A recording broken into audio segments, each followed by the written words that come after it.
Allora, salve a tutti, buongiorno. Per ingannare il tempo mi è venuto in mente di farvi provare a fare l'acquerello. Alcuni di voi l'hanno già fatto.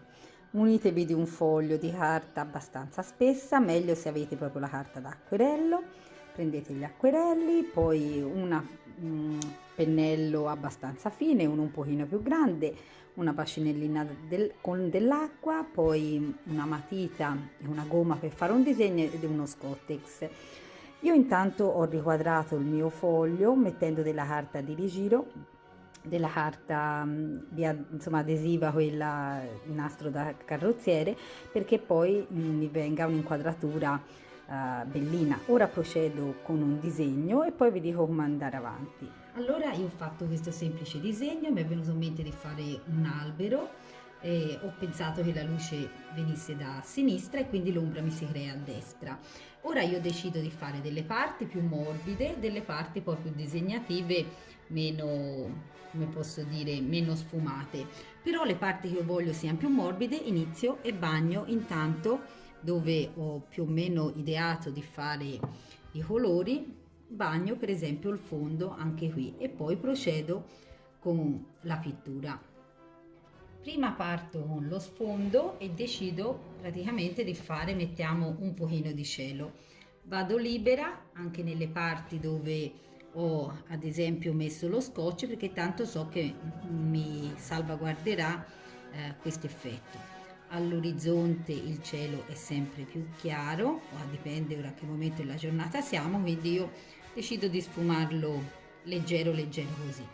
Poi per esempio decido di fare questo verde sotto, no? Nel terreno. Allora potrei fare un terreno un po' smosso, ok? Sto facendo una cosa veloce proprio per farvi vedere come si usa l'acquerello, ma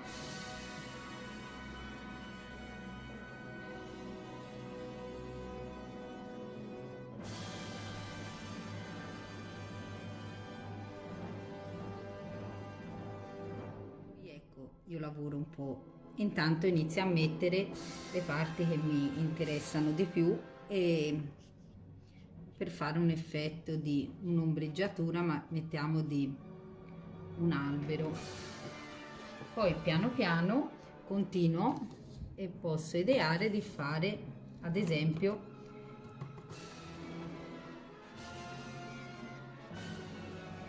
altre parti.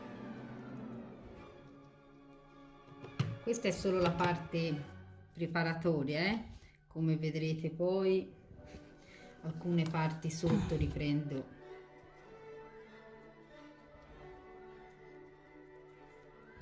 E ora poi inizieremo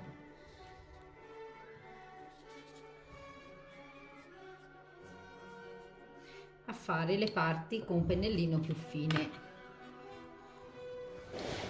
Per esempio posso iniziare a definire ora dove avevo già delineato un po' il tronco e quindi farlo. Qui avevo cercato di non mettere troppa carta bagnata, perché se no rischiavo di far venire un effetto troppo meno preciso, diciamo.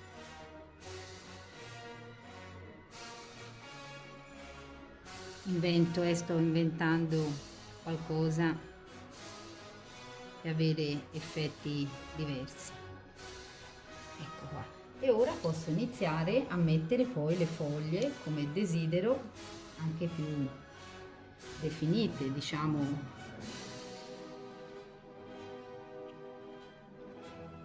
È logico, qui sotto saranno molto più accese, più scure, ok, anche più a macchia rispetto a altre parti dove invece metterò. Poi l'acquerello è bello se si espande, no? Se è una cosa che non si riesce a controllare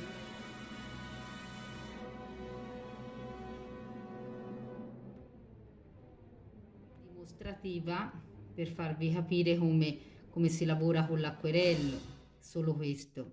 È anche in maniera veloce, però non pretendo di farvi vedere chissà cosa, perché il tempo è poco che ho qui a disposizione, però già forse un pochino riuscite a vedere le differenze appunto anche di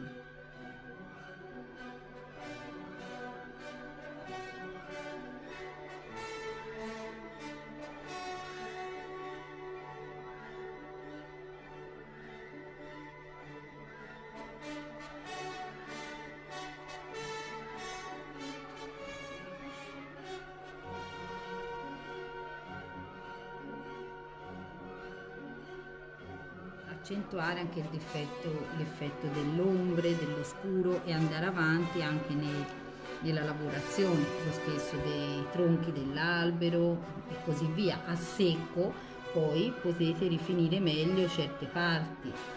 Una cosa importante, il bianco deve essere lasciato da subito perché altrimenti non lo recuperate, o meglio potete raggiungere, esiste anche l'acquerello bianco, il bianco tra gli acquerelli, però si perde l'effetto di immediatezza appunto dell'acquerello.